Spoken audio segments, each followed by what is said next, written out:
Well, when I read the articles about it, it appears that they were trying to put profits before privacy.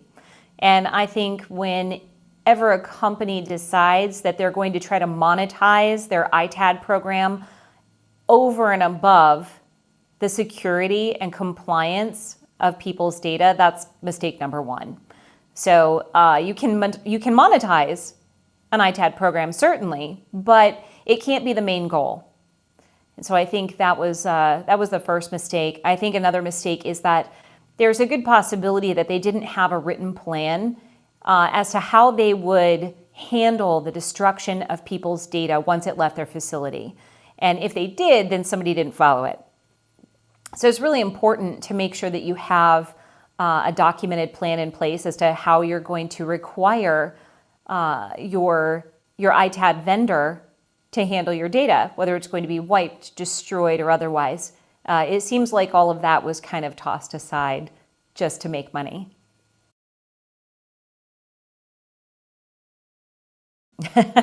Well, I try not to laugh because it's really not a laughing matter, but I see it all the time where companies decide that they're just going to go with the cheapest solution possible. And I don't care what industry you're in, when you try to get the cheapest possible solution, you're going to get the cheapest outcome.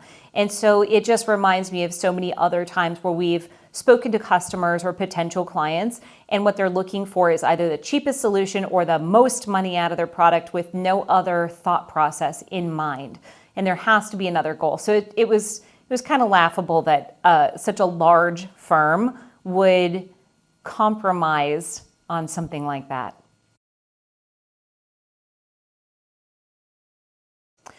Well, R2 recyclers are held to a higher standard. So, we're audited every year. It takes a great deal of work to become R2 certified and to maintain that certification. And as a part of that certification, we have to demonstrate that we know how to handle data, destroying it, sanitizing it, and we are held accountable to that. So an R2 certified recycler has to perform those methods of sanitization or destruction, or they don't stay certified.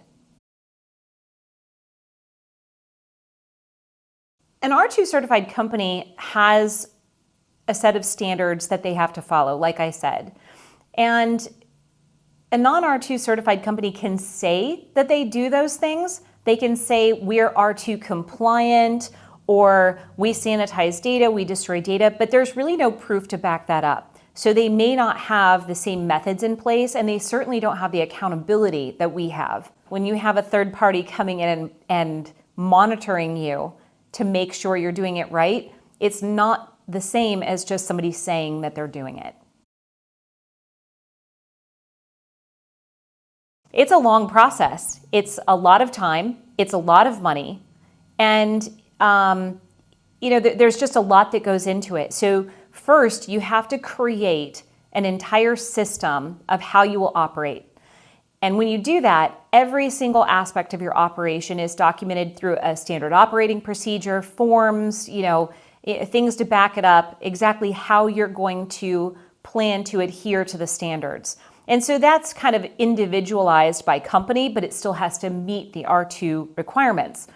And then an auditor comes in and looks at that documentation first and says, okay, this sounds correct. It looks like, you've demonstrated you know what you're going to do in the certification process. Then they come into your facility, and they're on site for several days or even several weeks, depending on your size.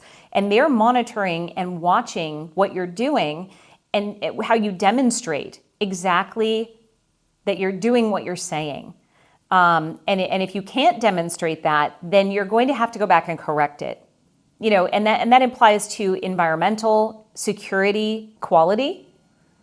So you have a lot of aspects of your business that you're accountable for. It's not one of those things where you just get online one day and you say, gee, I'm going to get certified today, and boom, you have a certification. It's much bigger than that. If you can imagine an IRS agent being in your building for days on end, watching every single thing you do, it's a lot like that.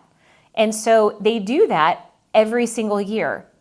And to back that up, they want to see records, physical written records of how you performed, your data sanitization, how you sent your commodities out the door to the right people, that they're not going to landfill, so many things to make sure we're doing it right as an R2 certified company. The certifications just basically tell you we're compliant, right? But there's so much more to it than that. We take the client accounts very seriously.